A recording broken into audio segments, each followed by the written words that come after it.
L'étude d'aujourd'hui a pour titre « Le sceau de Dieu ». Voici un bilan des 7 sceaux que nous avions vus précédemment. Le premier sceau de l'an 31 à l'an 100, l'Évangile est prêché à tout le monde connu. Paul déclare que toute créature sous le ciel a entendu le message. Il y a une conversion de 3000 âmes en un seul jour. Le deuxième sceau, de l'an 100 à l'an 313, c'est une période de forte persécution romaine. Il y a un décret de tolérance émis par Constantin en 313. Le troisième sceau, de l'an 313 à 538, l'Église devient populaire. Il y a une grande influence du paganisme dans l'Église. Constantin, de son côté, il tente d'unir l'Église et l'État. Le quatrième sceau, de l'an 538 à l'an 1517. On sait que la papauté prend le pouvoir en 538, donc l'union de l'Église et de l'État est maintenant accomplie, et c'est une période d'apostasie de l'Église. Le cinquième sceau, de l'an 1517 à 1755, on voit un encouragement donné aux martyrs durant la persécution papale, notamment durant les inquisitions. Ils sont considérés par Dieu comme étant vainqueurs. On arrive au sixième sceau, de 1755 jusqu'au retour du Christ.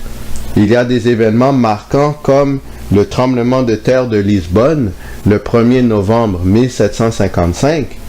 Il y a l'obscurcissement du soleil, le 19 mai 1780. Et il y a la lune qui devient rouge comme du sang, le 19 mai 1780. Et finalement, il y a le septième sceau qui aura lieu au retour de Christ. C'est la fin du temps de grâce. Jésus va prendre environ 7 jours et demi pour arriver sur terre lorsqu'il quittera son trône pour chercher les saints. Lisons maintenant Apocalypse chapitre 6, les versets 15 à 17. Les rois de la terre, les grands, les chefs militaires, les riches, les puissants, tous les esclaves et les hommes libres se cachèrent dans les cavernes et dans les rochers des montagnes. Et ils disaient aux montagnes et aux rochers, « Tombez sur nous, et cachez-nous devant la face de celui qui est assis sur le trône, et devant la colère de l'agneau. Car le grand jour de sa colère est venu, et qui peut subsister? Il semblerait que toute l'humanité périra lors de l'avènement de Jésus. Tous les chefs politiques, les esclaves et les hommes libres se cachent de la présence divine. Y a-t-il un gros qui sera épargné de la colère de Dieu? Qui pourra subsister? Le chapitre 7 d'Apocalypse répond à cette question. Le chapitre 7 traite d'un événement arrivant entre le 6e et le 7e sceau, donc entre 1755 et le retour de Jésus. Nous allons analyser ensemble cet événement. Apocalypse chapitre 7, le verset 1. Après cela, je vis 4 anges debout aux 4 coins de la terre. Ils retenaient les 4 vents de la terre, afin qu'il ne soufflât point de vent sur la terre, ni sur la mer, ni sur aucun arbre. Que représentent les 4 vents de la terre? 1 Chroniques, chapitre 9, le verset 24.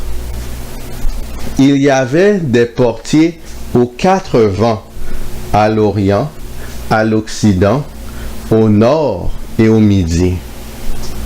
Matthieu, chapitre 7, le verset 27. La pluie est tombée, les torrents sont venus, les vents ont soufflé et ont battu cette maison. Elle est tombée et sa ruine a été grande. Les 4 vents sont les forces destructrices, provenant des quatre coins du monde. Elles constituent des catastrophes à l'échelle globale qui amèneront la ruine partout sur la planète. Les anges empêchent en ce moment la destruction complète, car un travail doit être accompli avant que cette grande ruine arrive. Apocalypse chapitre 7, le verset 2. Et je vis un autre ange qui montait du soleil levant, qui montait du côté du soleil levant, et qui tenait le sceau du Dieu vivant. On voit un ange qui tient le sceau du Dieu vivant. Cet ange doit sans doute accomplir la tâche qui précède la ruine finale de la terre. Quel est le sceau du Dieu vivant? Ézéchiel chapitre 9, les versets 2 à 4. Et voici, 6 hommes arrivèrent par le chemin de la porte supérieure, du côté du septentrion, chacun son instrument de destruction à la main. Il y avait au milieu d'eux un homme vêtu de lin et portant une écritoire à la ceinture. Ils vinrent se placer près de l'autel d'airain.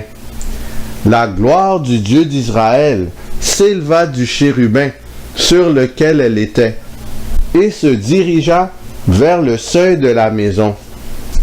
Et il appela l'homme vêtu de lin et portant une écritoire à la ceinture. L'Éternel lui dit, « Passe au milieu de la ville, au milieu de Jérusalem, et fais une marque sur le front des hommes qui soupirent et qui gémissent à cause de toutes les abominations qui s'y commettent. » Ézéchiel chapitre 9, les versets 5 et 6. Et, à mes oreilles, il dit aux autres, « Passez après lui dans la ville et frappez, que votre œil soit sans pitié et n'ayez point de miséricorde.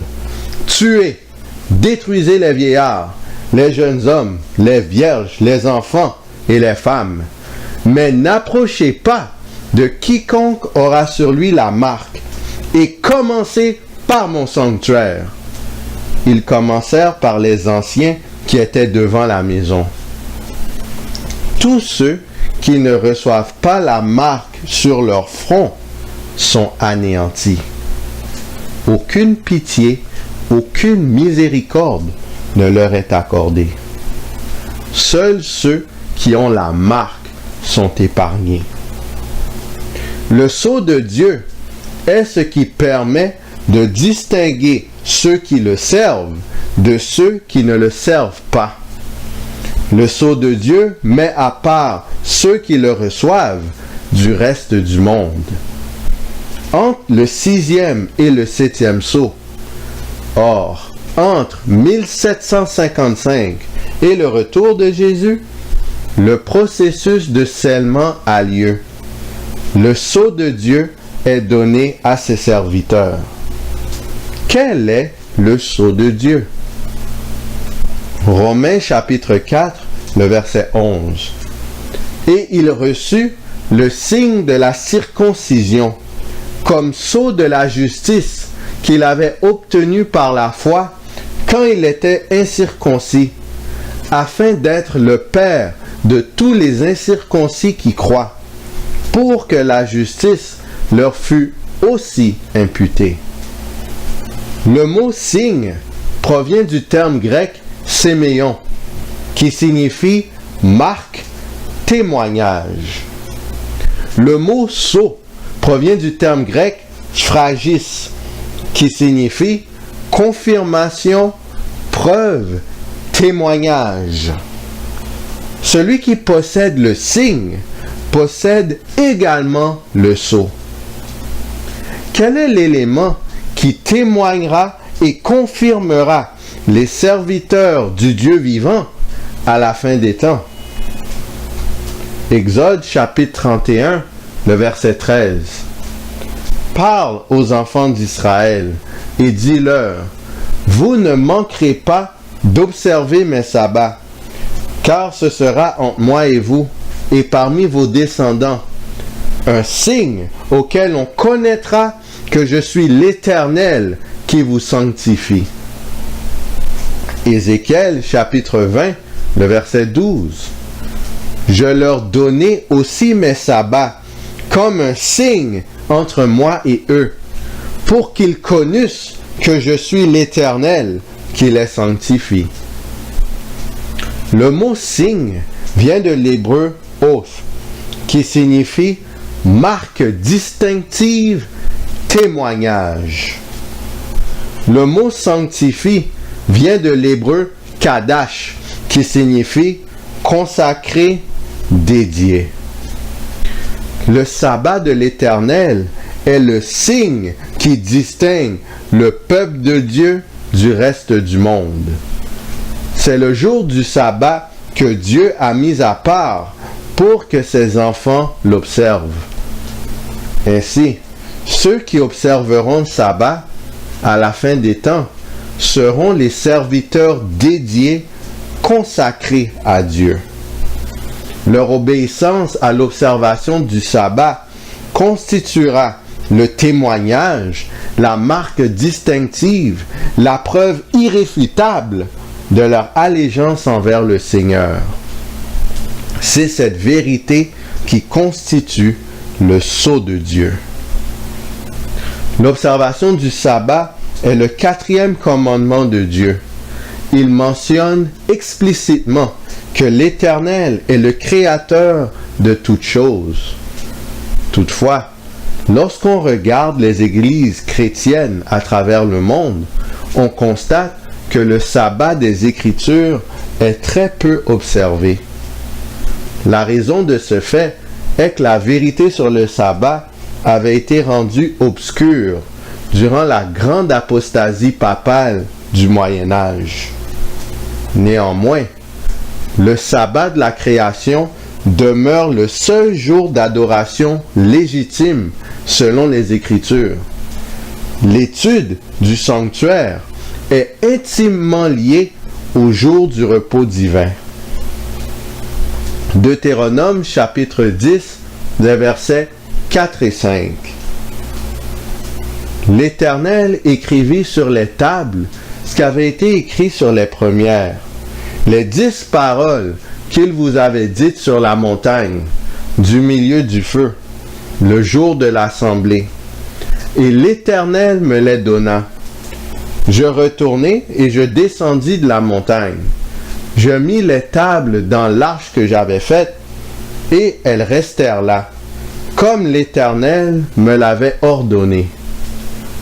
Ce sont les 10 commandements qui sont à l'intérieur de l'arche. Où se trouve l'arche? Exode chapitre 25, les versets 17, 18, 21 et 22.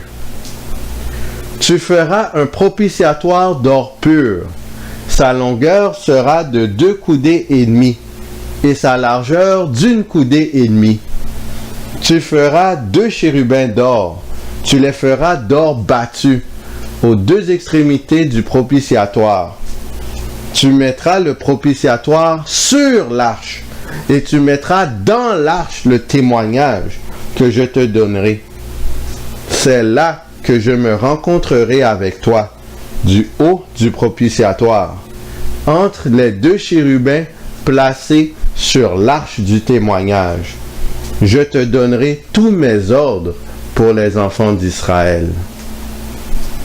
Les 10 commandements sont à l'intérieur de l'arche. L'arche est en dessous du propitiatoire. Dieu lui-même vient rencontrer Moïse du haut du propitiatoire.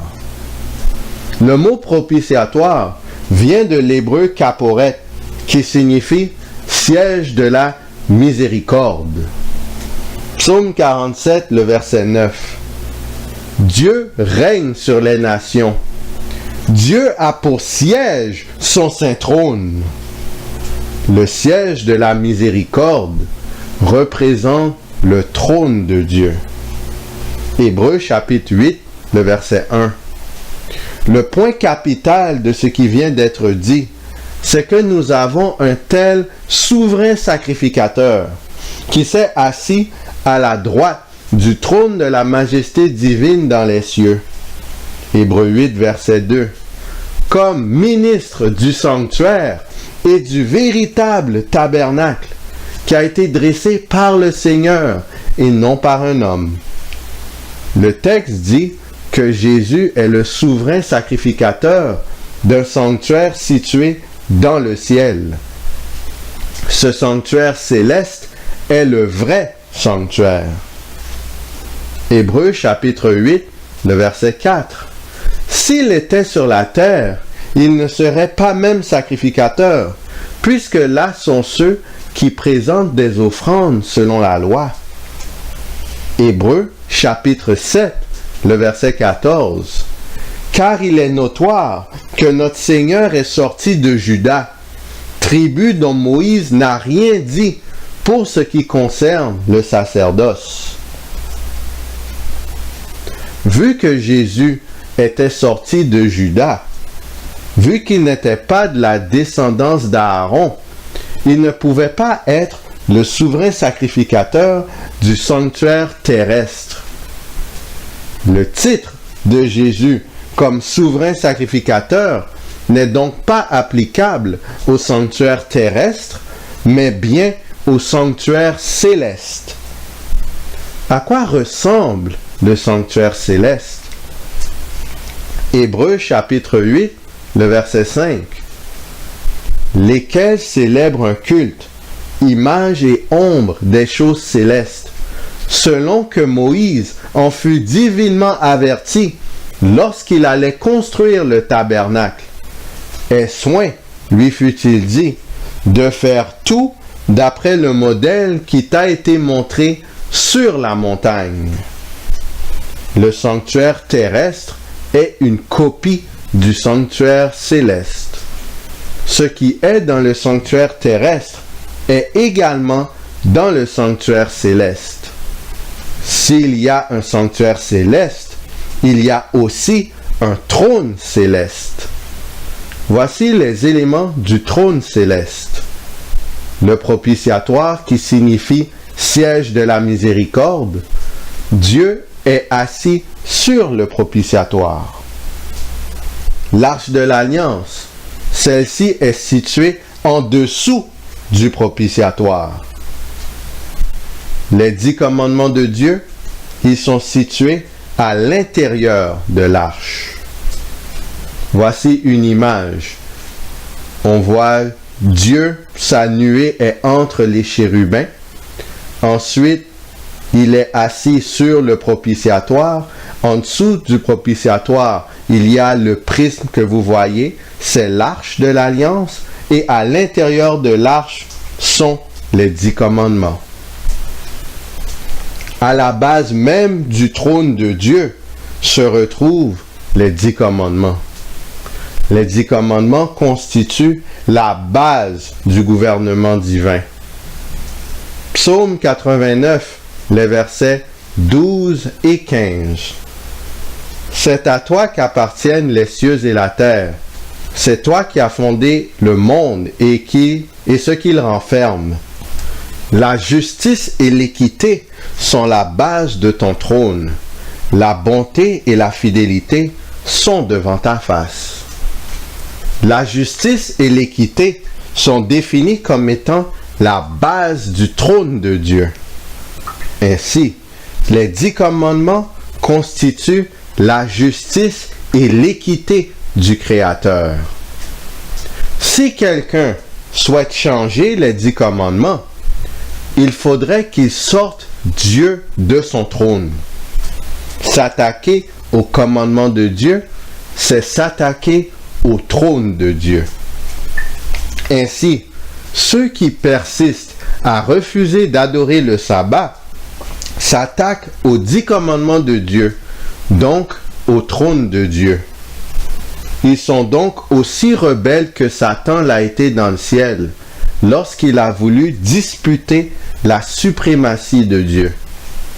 Ils recevront le même châtiment que Satan subira, la condamnation éternelle.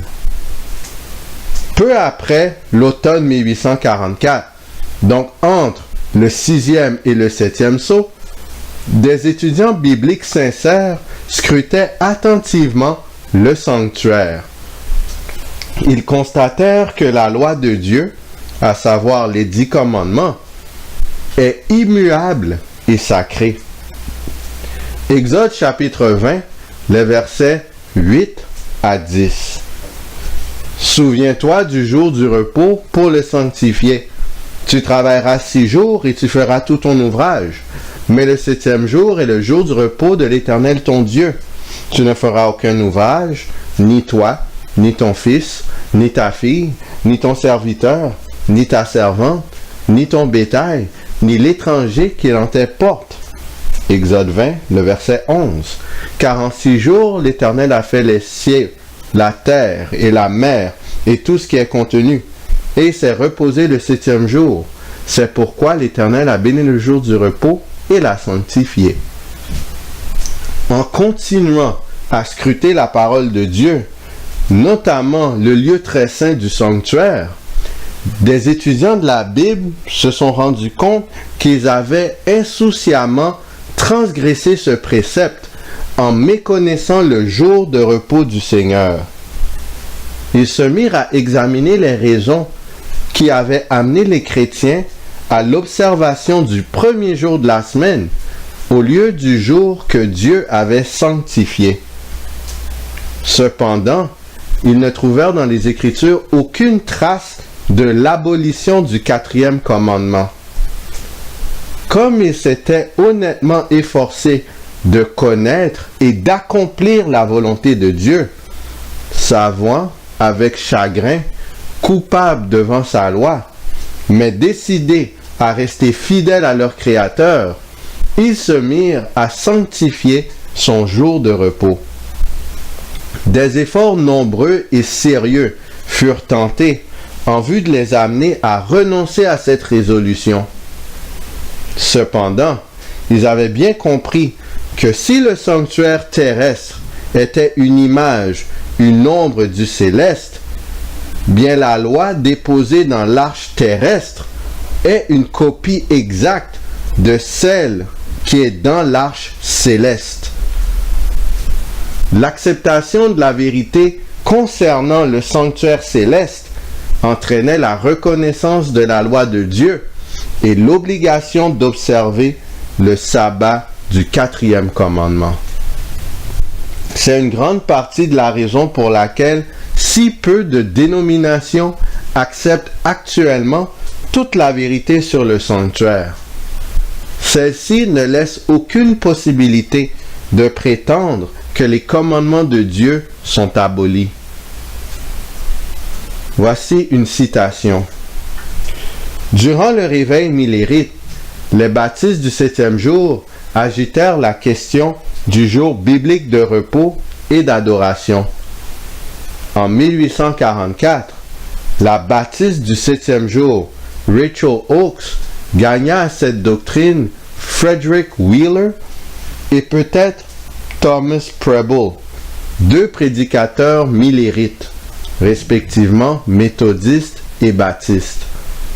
Après le désappointement, Preble écrivit un article dans les colonnes du Hope of Israel du 28 février 1845 sur le sabbat, le 7e jour de la semaine, observé par les Juifs et les chrétiens du christianisme primitif. Le mois suivant, il publia une brochure plus fournie en explications. Cet écrit et une étude avec Wheeler convainquit Joseph Bates, un dirigeant millérite. Sous la direction de Bates, les adventistes se livrèrent dans la prière à une étude intense de la Bible au cours des réunions sur le sabbat et le sanctuaire. Apocalypse chapitre 7, le verset 3. Ne faites point de mal à la terre, ni à la mer, ni aux arbres, jusqu'à ce que nous ayons marqué du sceau le front des serviteurs de notre Dieu. Que représente le front? Job chapitre 29, le verset 24. Je leur souriais quand ils perdaient courage, et l'on ne pouvait chasser la sérénité de mon front. Le front représente le caractère d'une personne. L'observation du sabbat est une décision intelligente basée sur l'amour. On choisit d'adorer le Seigneur en son saint jour parce que l'on reconnaît que c'est lui qui a tout créé. Or, en refusant d'adorer le sabbat, plusieurs personnes rejettent le principe que Dieu est le seul créateur de l'univers. Apocalypse, chapitre 7, le verset 4. Et j'entendis le nombre de ceux qui avaient été marqués du sceau. 144 000 de toutes les tribus des fils d'Israël. Nous avons vu précédemment que depuis l'an 34, le peuple littéral d'Israël a été rejeté par Dieu. Israël étant donc à ce stade-ci employé en langage symbolique, le nombre 144 000 est aussi symbolique. Le nombre représente tous ceux qui seront scellés par Dieu, donc qui resteront vivants au retour de Jésus. Ces gens constituent la réponse à la question « Le jour de sa colère est venu, qui peut subsister ?» Ils auront le privilège de voir Jésus face à face sans passer par la mort. Quand le scellement est terminé, là Dieu peut dire « Ne combattez plus Satan dans ses efforts de détruire. Laissez-le agir selon sa méchanceté sur les enfants de désobéissance, car la coupe de leur iniquité déborde. » À ce moment, tous les éléments de conflit prendront libre cours. Le monde entier sera impliqué dans une ruine plus terrible que celle qui tomba sur l'ancienne Jérusalem. C'est à travers l'observation du sabbat que le peuple de Dieu est scellé et prêt à tenir debout durant la période de détresse qui précède la seconde venue du Christ. 2 Timothée, chapitre 2, le verset 19. Néanmoins, le solide fondement de Dieu reste debout, avec ses paroles qui lui servent de sceau. Le Seigneur connaît ceux qui lui appartiennent. Et quiconque prononce le nom du Seigneur, qu'il s'éloigne de l'iniquité. 1 Jean chapitre 5, le verset 17. Toute iniquité est un péché, et il n'y a tel péché qui ne mène pas à la mort.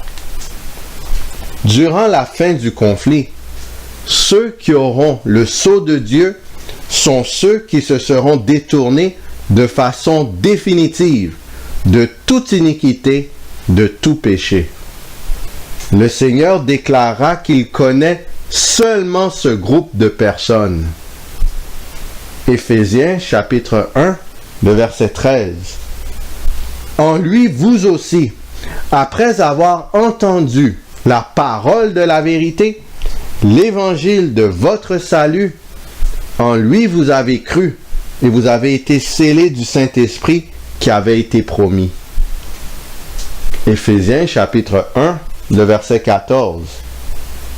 Lequel est un gage de notre héritage pour la rédemption de ceux que Dieu s'est acquis à la louange de sa gloire. La première étape est de recevoir la parole de la vérité, la prédication de l'Évangile. Ensuite, on doit croire en Jésus-Christ selon l'Évangile qu'on a reçu. Le Saint-Esprit nous scelle pour le royaume de Dieu. Il faut se rappeler que c'est Dieu qui nous amène vers lui et nous devons lui donner toute la gloire qu'il mérite. Hébreux chapitre 10, les versets 26 et 27. Car si nous péchons volontairement, après avoir reçu la connaissance de la vérité, il ne reste plus de sacrifice pour les péchés, mais une attente terrible du jugement et l'ardeur d'un feu qui dévorera les rebelles. La vérité a été présentée aujourd'hui. Vous en avez connaissance. Qu'allez-vous faire? Actes chapitre 2, le verset 37. Après avoir entendu ce discours, ils eurent le cœur vivement touché. Ils dirent à Pierre et aux autres apôtres, « Hommes, frères, que ferons-nous » Actes chapitre 2, le verset 38. Pierre leur dit, « Repentez-vous et que chacun de vous soit baptisé au nom de Jésus-Christ pour le pardon de vos péchés et vous recevrez le don du Saint-Esprit. » À ceux qui écoutent cette étude en ce moment, choisissez de vous engager à Dieu de façon définitive. Acceptez l'enseignement du sabbat de l'Éternel et commencez à l'observer. Faites-vous baptiser au nom de Jésus-Christ dans l'Église qui enseigne la doctrine du sanctuaire et de l'observation des 10 commandements de Dieu, incluant le sabbat. Recevez le sceau de Dieu. Qui allons-nous choisir? Est-ce qu'on choisit le sceau de Dieu, le camp de l'agneau de Dieu qui ôte les péchés du monde? Ou est-ce qu'on choisit le camp du serpent, la destruction finale, définitive et éternelle? Allons vers l'agneau. Allons vers Jésus qui est doux et humble de cœur. Profitons de la miséricorde qui est encore présente au moment où je parle. Évitons la destruction. Vivons avec Jésus, qui désire notre salut et une vie éternelle avec lui. Que le Seigneur nous garde.